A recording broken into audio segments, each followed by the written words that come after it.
बेहद के बेहद की परम परम परम महाशांति है, महाशांति है, महाशांति है। हमारे चारों ओर परम प्रकाश एकदम दूध जैसा वातावरण, वायुमंडल बना हुआ है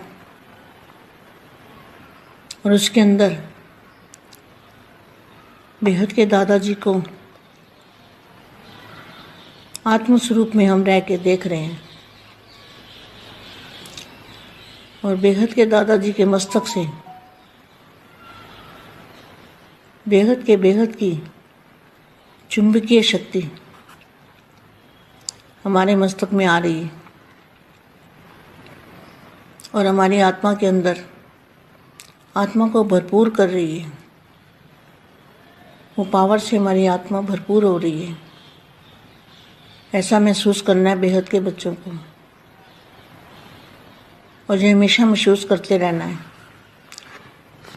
अब मैं आगे जो बताने वाली हूँ,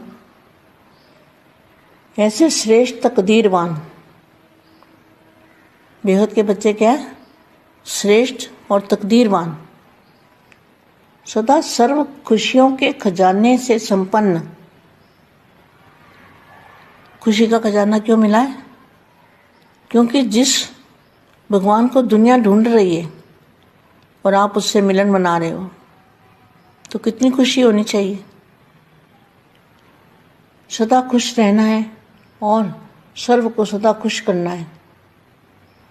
चारों ओर अब खुशी के बाजे बजाओ, क्योंकि हो ही खुश निश्चित आत्माएं।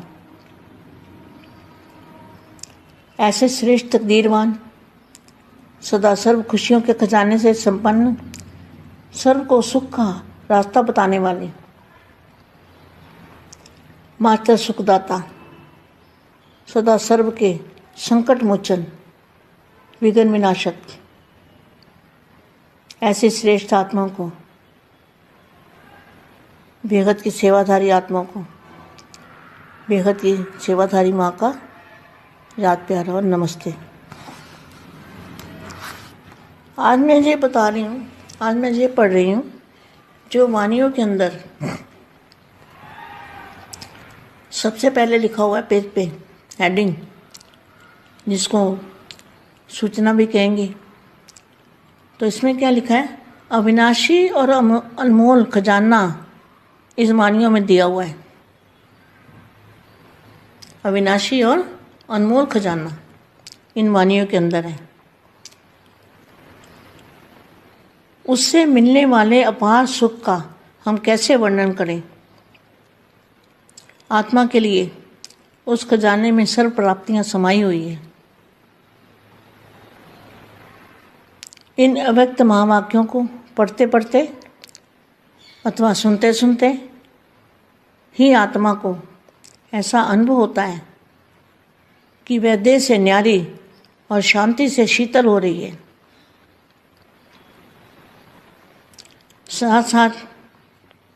साथ ही साथ उसे यह भी अनुभव होता है कि उससे प्रकाश और शक्ति में वृद्धि हो रही है और वृद्धि होते होते उसकी स्थिति ऐसी होती जा रही है जिसमें उसे एक अनोखा हर्ष, उल्लास और दिव्यता का अनुभव हो रहा है।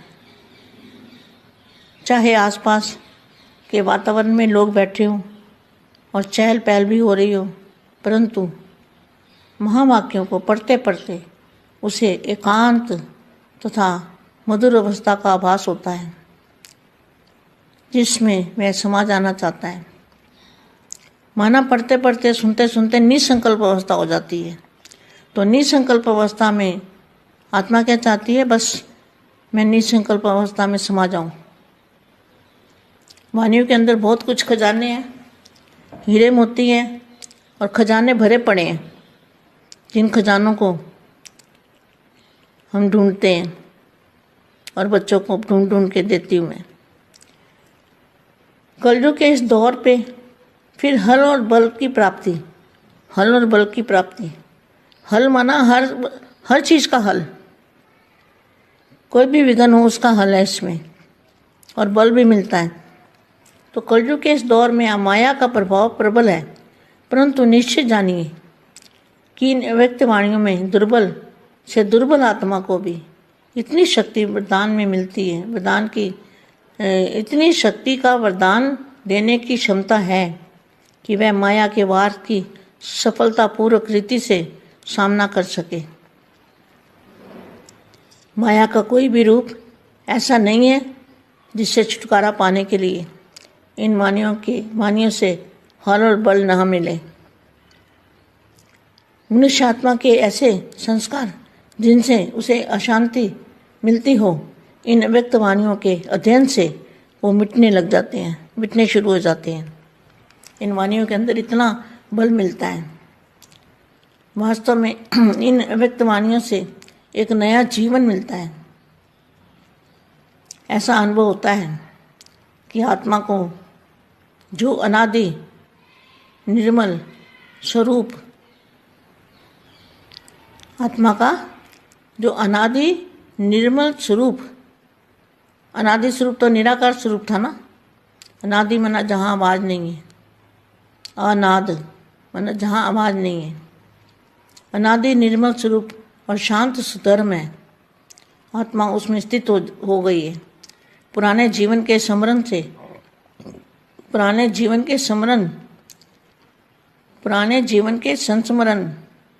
संस्मरण ओझल और अतीत में विलीन होने लगते हैं और नए स्वर्णिम सुमधुर स्वच्छ जीवन के स्मरण उभरने लगते हैं और आत्मा को ताजगी, तल्लीनता और तृप्ति मिलती है। इन वाणियों के अध्ययन से इतनी बड़ी प्राप्ति होती है। अब आगे क्या लिखा है? विशेष बात तो यह है कि मन को ऐसी संतुष्टता का अनुभव होता है कि जीवन सफल हो रहा है और दूसरों की सेवा का सुपुरुषार्थ हो रहा है। उदाहरण के तौर पर एक वाणी में अव्यक्त संकल्पों द्वारा विश्व की सेवा करने की प्रेरणा मिलती है। उसका दूसरा तरीका भी बताया गया। स्पष्ट है कि यदि हम ऐसे पुरुषार्थ में लग जाएं जिसमें दूसरों का जीवन बदल जाए, संकल्प बंद हो जाए, तो एक बहुत बड़ी प्राप्ति हो सकती है और उन्नति हो सकती है। दूसरों को शांति एवं शुद्धि देने रूप सेवा की आशीर्वाद भी मिलती है और यही अंतवाहक अथवा अंतवाहक शरीर धारण करने के बारे में बात कही गई है। यह अव्यक्त स्थिति तो राजयोग की एक बहुत बड़ी प्राप्ति है। अव्यक्त स्थिति, व्यक्त में अव्यक्त स्थिति धारण करने की शक्ति आत्मा को मिलती है और आत्मा एक उड़ते पंछी की तरह समृद्धि रूपी पंख के साधन से उड़कर अपने प्रकाशमय धाम में अपने परमपिता परमात्मा के पास निकट जाकर आनंद भोर अनुभव करती है। ऐसे जो महान लाभ देने वाली अव्यक्त वाणियाँ हैं, इन्हें बार बार पढ़कर मनन करने और जीवन में धारण करने की आवश्यकता है। यह आत्मा का सौभाग्य है, सौभाग्यशाली आत्मा है। वह आत्मा सौभाग्यशाली आत्मा है जो अपने मन, वचन और कर्म से इनके अनुसार बनती है। बेहद की परम परम परम महाशांति है, महाशांति है। महाशांति के सागर में अपने आप को बस चारों ओर महाशांति का सागर, यही देखो, इसी से प्राप्ति होगी। एनर्जी आएगी, शक्ति आएगी, बल मिलेगा और बाप को जाता। బేహద్ పరం మహాశాంతి బేహద్ పరివారమునకు ఆత్మిక సోదరి సోదరులకు బాపూజీ దశరథ్భాయ్ పటేల్ తెలుగు ఛానల్కు స్వాగతం. ఈరోజు బేహద్ మా తన దివ్య సందేశంలో బాపుని కలుసుకోవటం ద్వారా అపారమైన సుఖం, సర్వ ఖజానాలు ప్రాప్తి ఎలా లభిస్తుందో, తండ్రిని కలుసుకుంటేనే ఆత్మ లోపల వచ్చేటువంటి శక్తుల గురించి నటువంటి సందేశం హిందీలో ఇప్పటి వరకు మీరు విన్నారు. దానికి తెలుగు అనువాదం. బేహద్కే బేహద్ పరం పరం పరం మహాశాంతి హై, మహాశాంతి హై, మహాశాంతి హై. మన నలువైపుల పరం ప్రకాశము ఒక పాలలాగా తెల్లటి వాతావరణం, వాయుమండలం తయారయ్యి ఉంది అని సంకల్పంలో ఉండండి. దాన్ని అనుభూతి పొందుతూ ఉండండి. దాని లోపల బేహద్ దాదాజీ యొక్క స్వరూపాన్ని మనం చూస్తూ ఉన్నాం. ఆత్మస్వరూపంలో ఉంటూ బేహద్ దాదాజీ మస్తకం నుండి బేహద్ అయస్కాంతం యొక్క పవరు నా యొక్క మస్తకంలోకి వస్తూ ఉంది అనే అనుభవాన్ని చేసుకోండి. మన యొక్క ఆత్మ లోపల ఆ యొక్క పవరు నిండిపోతూ ఉంటుంది. ఆ పవర్ తోటి మన ఆత్మ భర్పూరుగా, పవర్ఫుల్గా మనకు అనుభవం అవుతుంది. బేహద్దు పిల్లలకి సదా ఈ యొక్క అనుభవం అనేది ఉండాలి. ఇక నేను ముందు చెప్పేటువంటి విషయాన్ని జాగ్రత్తగా వినండి. శ్రేష్టమైన భాగ్యశాలి బేహద్ పిల్లలు ఎవరు? శ్రేష్ఠ భాగ్యశాలి అనగా సదా సర్వ ఖుషి అనే ఖజానాతోటి సంపన్నంగా ఉండేటువంటి వారు. ఖుషి యొక్క ఖజానా ఎందుకు లభిస్తుంది? ఎందుకంటే భగవంతుడు గురించి ప్రపంచం మొత్తం వెతుకుతూ ఉంది. మీకు ఆయన లభించారు, ఆయన్ని మీరు కలుసుకుంటూ ఉన్నారు. మరి ఇది ఖుషికి సంబంధించిన విషయమే కదా. అందుకనే మీకు చాలా సంతోషం సదా సదా లభిస్తుంది. సర్వులకి సదా ఖుషిని పంచేవారు మీరే. ఎప్పుడైతే నలుమూలల ఈ యొక్క ఖుషి యొక్క డంకా బజాయిస్తూ ఉంటారు, అందరూ కూడా ఖుషీగా వాతావరణం నుండి పొందుతూ ఉంటారు ఖుషీని. ఇలాంటి శ్రేష్ఠ భాగ్యశాలి ఆత్మలు సదా సర్వ ఖుషి ఖజానాతోటి సంపన్నంగా ఉండే ఆత్మలు, సర్వులకు సుఖము శాంతి యొక్క మార్గాన్ని చెప్పేటువంటి మాస్టర్ సుఖదాత పిల్లలు, సదా సర్వుల యొక్క సంకట మోచన విఘ్న వినాశకులుగా ఉండేటువంటి వాళ్ళు బేహద్దు శ్రేష్టమైన ఆత్మలు, బేహద్దు సేవాదారి. ఇలాంటి ఆత్మలకి బేహద్దు సేవాదారి మా హృదయపూర్వకంగా ప్రియ స్మృతులు మరియు నమస్తే చెప్తూ ఉన్నారు. ఈరోజు నేను ఏదైతే అవ్యక్తవాణి చదువుతున్నానో దాని లోపల చెప్పినటువంటిది మంచి మహావాక్యము మీ ముందు చెప్పదలిచాను అంటున్నారు మా. అవినాశి మరియు అమూల్యమైన ఖజానా. అవ్యక్తవాణి అంటేనే అవినాశి ఖజానా, అమూల్యమైన ఖజానా. ఇది వాణిల ద్వారా బేహద్దు పిల్లలందరికీ ఇచ్చుటకు బేహద్దు ఆకారి బాప్ ఇస్తూ ఉన్నారు. బాపు దాదాలు మనకు అందిస్తూ ఉన్నారు. ఈ అవినాశి అమూల్యమైన ఖజానా కేవలం బేహద్దు పిల్లల కోసము అవ్యక్తవాణి లోపల ఉన్నవి. దీనితోటి మనకు అపారమైన సుఖము అనేది లభిస్తుంది. దాన్ని మనం ఎలా వర్ణన చేయగలం? ఇది కేవలం అనుభూతి పొందేదే. ఆత్మ కొరకు ఈ ఖజానా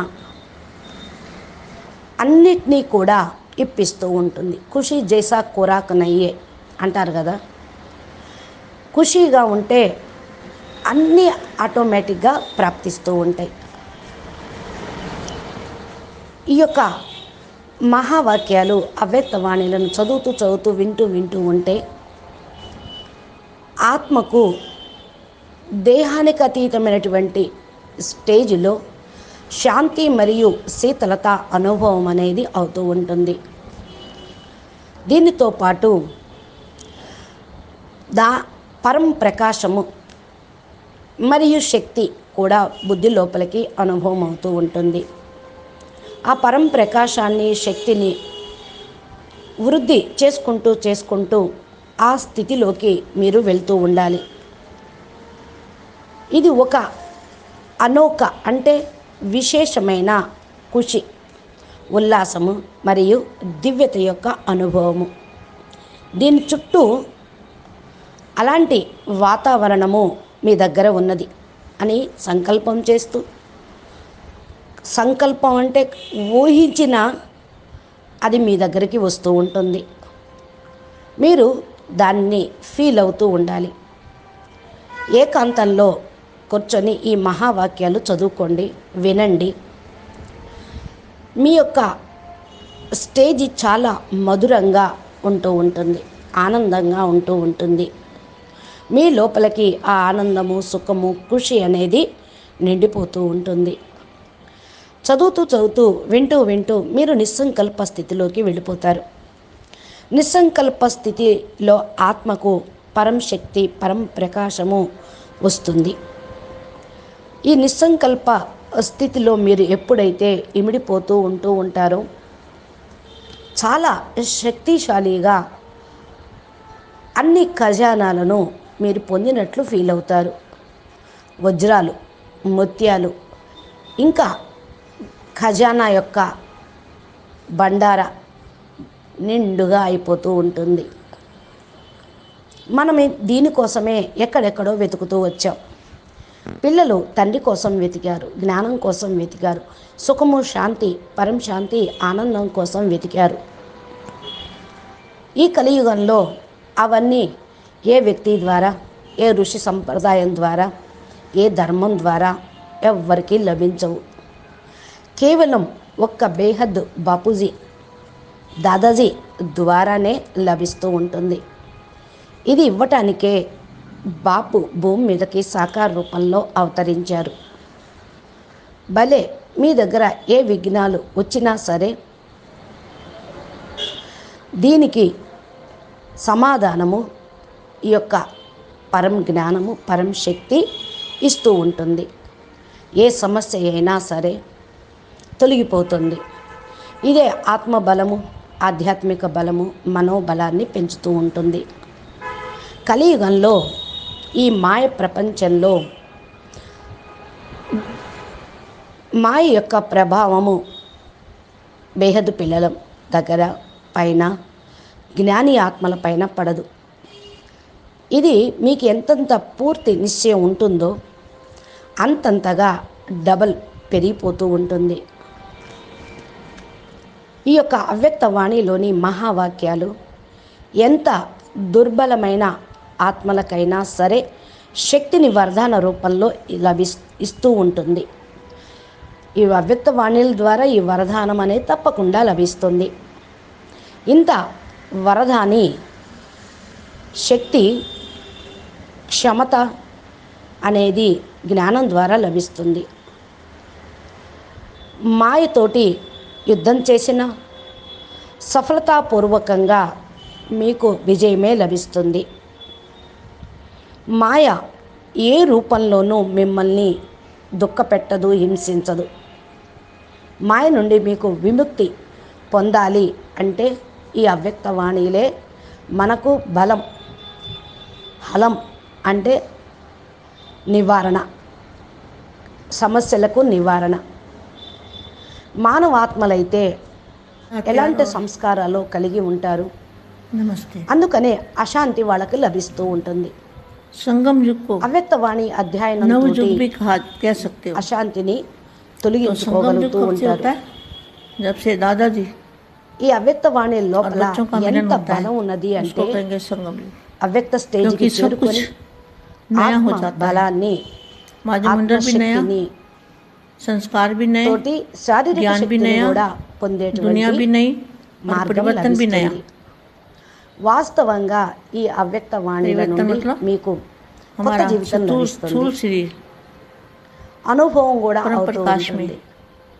फरिश्ता रूप ఆత్మ में परिवर्तन। ఏదైతే అనాది నిర్మల नवयुग वालों की స్వరూపంలో हर समय ही అనాది हर నిరాకారి चाल नहीं, స్వరూపంలో उठना ఉన్నదో भी नया, ఆ అనాది बोलना भी नया, స్వరూపం మీకు चलना भी नया, అర్థమవుతుంది।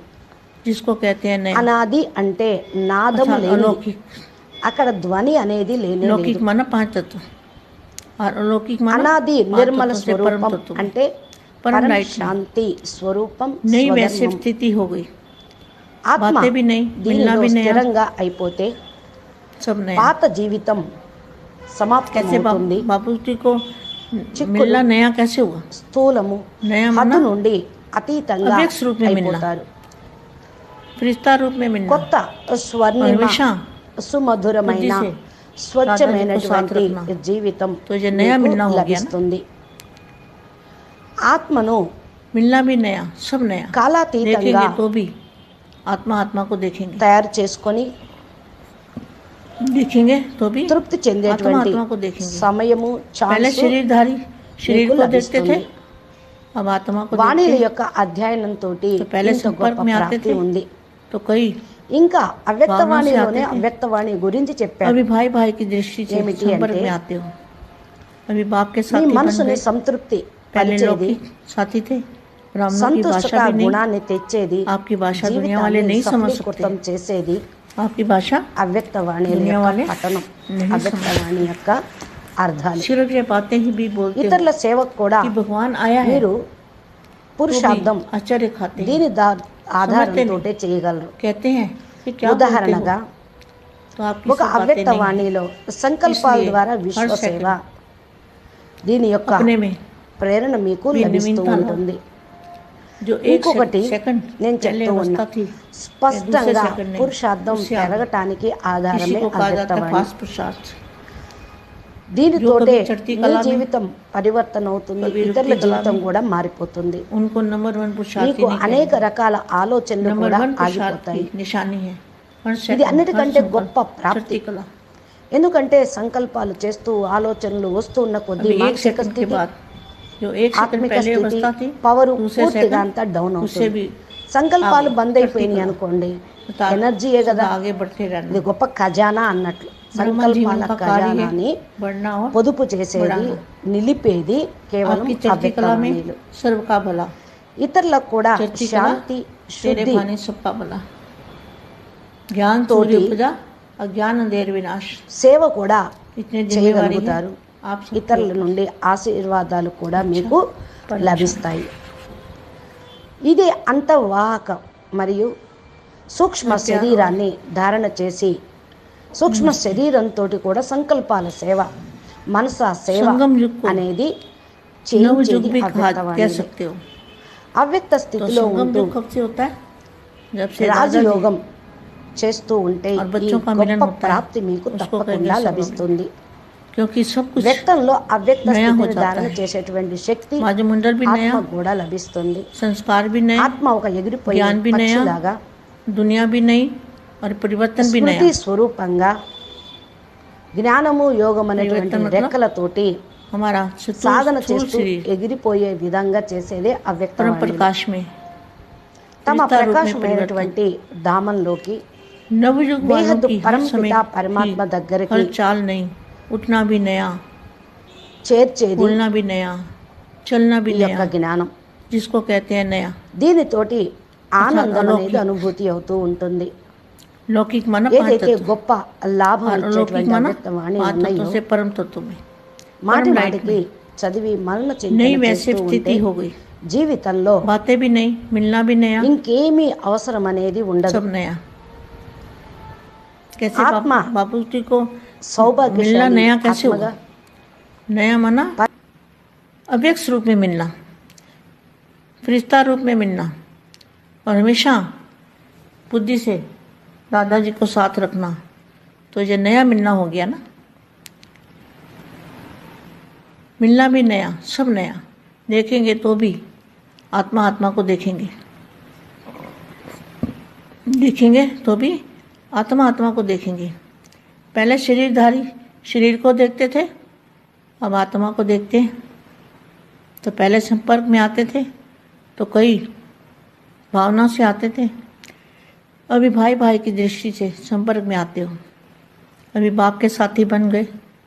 पहले लौकिक साथी थे, ब्राह्मणों की भाषा भी नहीं, आपकी भाषा दुनिया वाले नहीं समझ सकते, आपकी भाषा दुनिया वाले नहीं समझ सकते।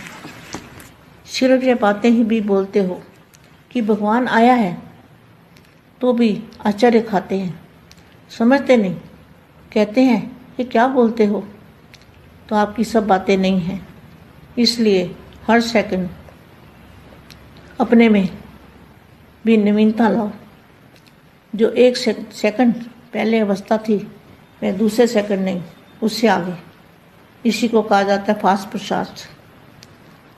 जो कभी चढ़ती कला में, कभी रुकती कला में, उनको नंबर 1 पुरुषार्थी नहीं कहेंगे। नंबर 1